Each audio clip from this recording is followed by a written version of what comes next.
الحقيقة الواحد يعني من أهم النجاحات اللي حققها في حياته هو أن يتعرف على الناس الطيبين، وهذه أكبر ثروة ممكن يكون في الإنسان. وواحد من الناس الطيبين اللي تعرفنا عليهم هو الأخ أبو عبد الله الشيخ فيصل، الله يجزيه خير ويبارك فيه. إنسان من البداية عرفت في دماثة الخلق والكرم والعلاقات الواسعة، يعني ما شاء الله يعرف الناس ليس فقط من شمر وإنما من العراق، كل أهل العراق يعرفهم، يعرف الدول العربية الأخرى، فشبكة واسعة من العلاقات، الله يجزيه خير ويبارك فيه. وتجد في مجلسه خيرة الناس ومن شيوخ العشائر، ليس فقط من شمر وإن كان الغالبية من القبيلة المباركة هذه، الله يجزيهم خير. فالحمد لله يعني من الكنوز اللي تعرفنا عليه في هذا البلد هو الأخ أبو عبد الله، الله يجزيه خير ويبارك فيه. الحقيقة شمر الله يبارك فيها من أكبر القبائل العربية في شمال نجد، والصلة القوية بين العراق ونجد قوية جدا، وتمثلت في الهجرات المتواصلة للقبائل العربية من نجد إلى العراق. وكان من أكبر هذه الهجرات هي هجرة شمر، وشمر هاجرت إلى العراق على موجات على مر التاريخ، وسكنت العراق في كله، من شمال إلى جنوب، فلا تكاد تجد مدينة ومحافظة إلا وفيها من هذه القبيلة المباركة.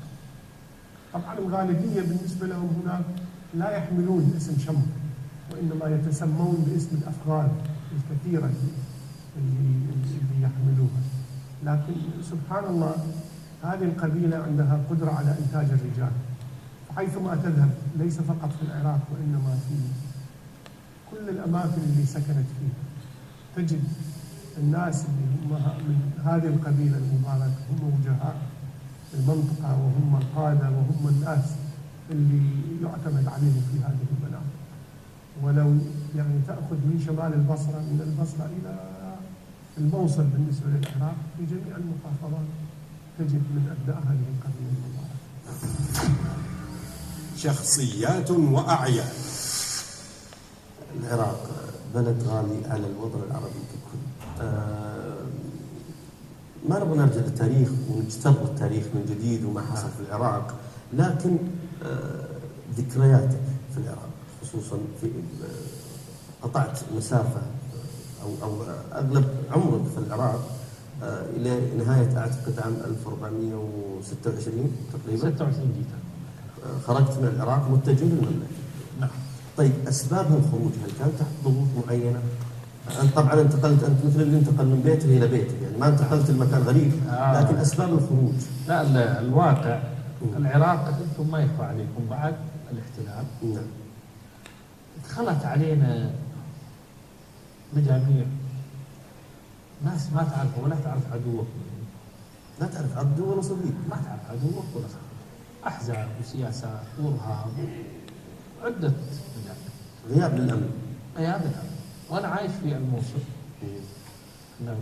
سكن في الموصل. اي نعم. وبعد ذلك يعني أصبح الوضع الأمني غير طبيعي. انتقلت إلى ربيعة، بيتنا الثاني، احنا عندنا بيت في ربيعة وعندنا بيت في المنطقة.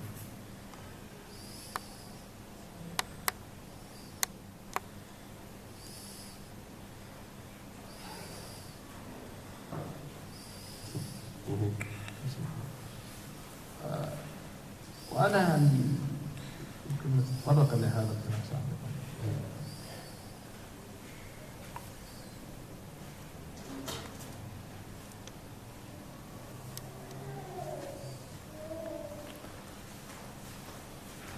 عشت البر الأرى 3